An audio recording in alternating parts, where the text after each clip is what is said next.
Они одни из тех, чью работу визуально не разглядеть, но без их участия не обходится ни одно возведение социального объекта. Любая стройка, как известно, начинается с земляных работ, а этому предшествует разработка проекта и выделение земельного участка. Последним как раз и занимается Министерство имущественных и земельных отношений. 2020 год прошел. Каким он был для Минимущества Ингушетии? Главной задачей, которую поставил глава Ингушетии Махмуд Али Калиматов, это содействие в реализации нацпроектов, а именно отведение земельных участков под строительство объектов. Вместе с тем, министерством в тесном взаимодействии с органами местного самоуправления, управлением Росреестра по Республике Ингушетия, с начала 2020 года проведена кропотливая работа по определению, образованию и оформлению земельных участков, необходимых для строительства жизненно важных социальных объектов. Так, в 2020 году оформлено свыше 30 земельных участков, которые в настоящее время переданы для строительства соответствующим органам и министерствам, отвечающим за реализацию национальных проектов. Таким образом, можно констатировать, что в 2020 году проблемы с образованием земельных участков для строительства социальных объектов на периоды 2020-2021 годов мы в целом решили.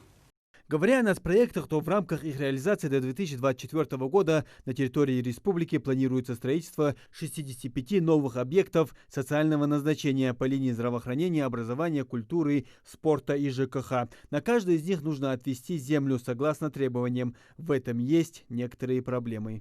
И одним из проблемных вопросов в этом деле является определение земельных участков под строительство указанных объектов. Проблема заключается в первую очередь с ограниченностью земельных ресурсов на территории республики, отсутствием свободных земельных участков, а также плотностью застройки территорий населенных пунктов. И в этой связи сложности определения земельных участков, соответствующих условиям и требованиям проектно-сметной документации, это необходимая площадь, место расположения земельных участков и другие факторы, влияющие на ход образования земельных участков. Еще одна важная задача перед коллективом министерства заключалась в реализации закона о перераспределении полномочий по распоряжению земельными участками. Принятие этого закона обусловлено ограниченностью и особой ценностью земельного фонда республики. Ожидаемый результат от принятия данного закона – это эффективное управление земельными ресурсами и надлежащий контроль за их рациональным использованием.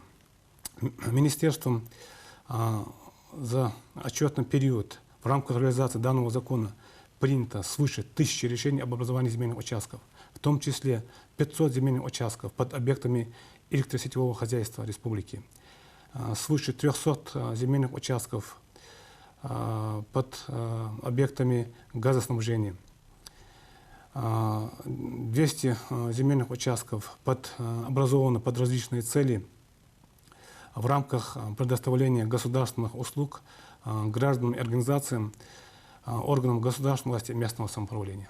Далее говорим о росте пополнения бюджета республики за счет неналоговых поступлений. Какое отношение имеет Минимущество? Да прямое. Каждый объект предпринимательской деятельности находится на земле, а каждый ее метр на учете министерства. Хочешь трудиться – заплати аренду. Правила простые. За текущий год заключен государственный контракт на проведение кадастровых работ по подготовке межевых планов для государственного кадастрового учета и регистрации права в отношении 549 земельных участков под объектами электросетевого хозяйства.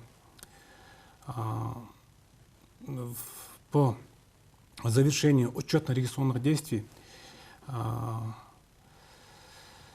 будет принято соответствующее решение по передаче данных земельных участков эксплуатирующей организации. Передача земельных участков эксплуатирующей организации в арендное пользование в конечном итоге даст экономическую отдачу